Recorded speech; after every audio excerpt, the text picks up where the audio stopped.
तर hi YouTube family, तुम्ही सगळे कसे आहात, बरे आहात ना? तर आजचा व्हिडिओ बनवण्याचा मुद्दा हा आहे. मला खूप दिवसापासून एक गोष्ट तुमच्याशी शेअर करायची होती, जी माझ्या ॲक्सिडेंट झाला आहे. पण देवाच्या कृपेने, महादेवाच्या कृपेने मी म्हणजे माझी फॅमिली आणि मी सेफ आहे. थोडंसं लागलेलं आहे, पण मला एक ती गोष्ट शेअर करायची आहे. असं करावंसं वाटली मला म्हणून मी करते.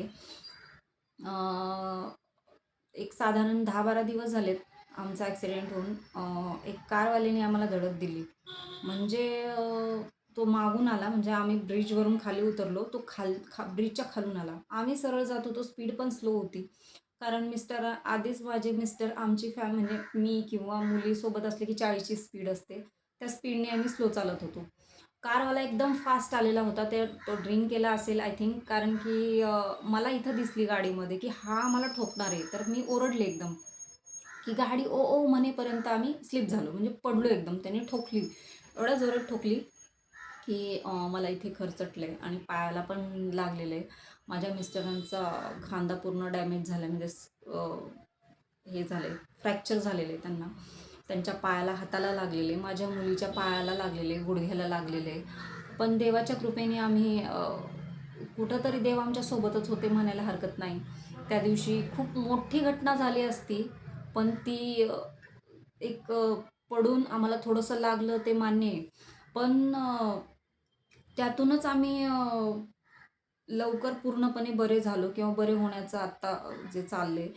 पण मला एक सांगायचं आहे, की मुद्दा हा आहे सांगण्याचा, की जो ठोकून गेला, तो थांबवू शकला असता, पण तो थांबला नाही. तो निघून गेला. का तर हे पडलेत, माणुसकी नाही आहे.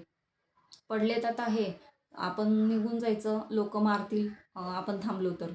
पण त्यांना एक समजलं पाहिजे, एवढ्या रात्री ह्यांची मदत कोण करणार?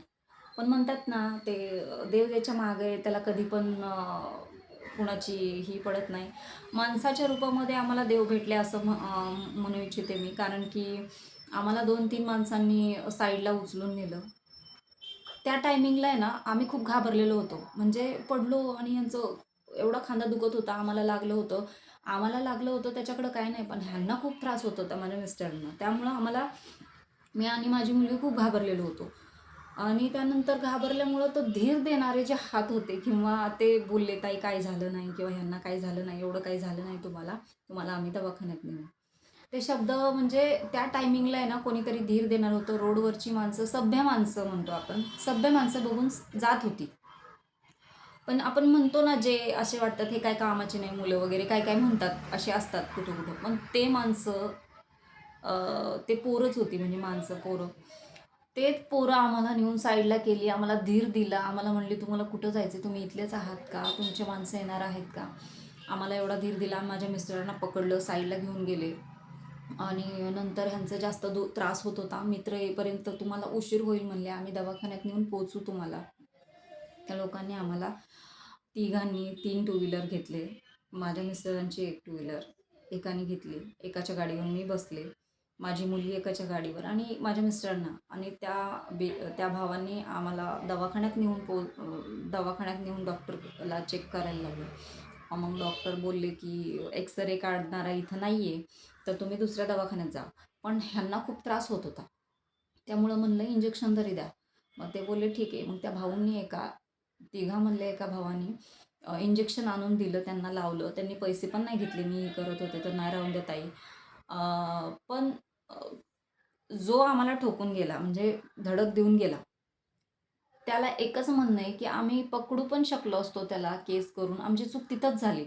आम्ही एवढे पॅनिक झालो होतो ना, म्हणजे पडल्यानंतर एवढं घाबरलो होतो, की काय होईल? काय झालं असतं? थोडक्यामध्ये आमचं, मागून जर वाहनं स्पीडने आले असते गाड्या, आम्ही एकतर रोडवर स्लिप झालो होतो, पूर्ण पडलो होतो. मागून स्पीडनी वाहनं आली असती तर आम्ही आज राहिलो असतो का? नाही.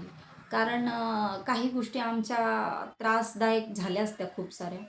आणि जे लोकं असे धडक देऊन जातात, नॉर्मली कितीतरी घटना घडलेल्या आहेत तिथं, की आपण ठोकतात आणि जातात निघून. कुणाचा जीव जातोय, कुणाचा पाय मोडतोय, त्याची मागं फॅमिली आहे, त्याच्या मागं कुटुंब सगळं, म्हणजे काहीच नसतं. अरे माणुसकी म्हणून तुम्ही थांबा ना.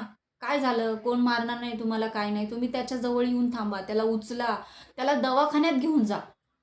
होऊन काय होणार आहे? तुमच्यावरती केस होईल. हां, त्याचीच जर भीती आहे, पण तुमचे कर्म तुम्हाला कधीच हे पाठलाग सोडणार नाही. शेवटी तुम्हाला हे पुढं जाऊन तुम्ही जे केले ना आता, ते पुढं जाऊन दुपटीनं तुम्हाला भेटणार आहे. खरं सांगते, दुपटीनं भेटणार आहे. CCTV कॅमेरे होते, सगळं होतं, पण आम्ही सगळे पडल्यामुळं आम्ही एवढं लक्ष दिलं नाही. जाऊन दे म्हटलं, आपला जीव वाचला, तो महत्त्वाचा आहे म्हणून आम्ही सोडून दिलं. मला ही गोष्ट खूप दिवसापासून सांगायची होती, म्हणजे लागलं तसं काढावं म्हणत होते व्हिडिओ. पण झालं नाही. पण आता म्हटलं, की जरा थोडासा टाईम भेटलाय, तर आपण सांगून टाकूया आपल्या व्हिडिओशी.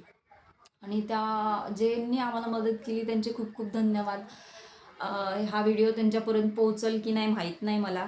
पण यूट्यूबच्या माध्यमातून मी थोडंसं शेअर करावं म्हटले ह्या गोष्ट, की देवाच्या रूपामध्ये ते तिघं आलेली आणि आम्हाला धीर दिला, आम्हाला दवाखान्यात पर्यंत पोहोचवलं. कारण तो क्षण मी कधीच विसरू शकणार नाही. मला रडायला येत होतं. कारण की तो क्षण, आता आपण म्हणतो की अरे काय केले त्यांनी नेऊन तुम्हाला दवाखान्यात, पण तो क्षण अ, पडल्यानंतर एकतर घाबरलेलं, सगळ्यांना लागलेलं, उचलणार कुणाला? रिक्षा जरी केला तर त्या रिक्षात बसवणार, करणार, किंवा त्या टायमिंगला आम्हाला साधारण 11 वाजले, रिक्षा पण सापडत नव्हते, म्हणून त्या 2-3 भावांनी आम्हाला नेऊन दवाखान्यात पोहोचवलं. आम्हाला सगळं हे केलं आणि मग आमचे फॅमिली मेंबर आल्यानंतर आम्हाला दुसऱ्या दवाखान्यात हलवलं. सांगण्याचा मुद्दा हाच आहे, की गाडी चालवताना व्यवस्थित चालवा. आपल्याला माहीत नसतं, की मागून येणारा आणि पुढून येणारा कसा असतो. आपण जरी व्यवस्थित चालत असलो, तरी आपल्याला ते लोकं ठोकून जातात. कितीतरी प्राण गमवावे लागत आहेत.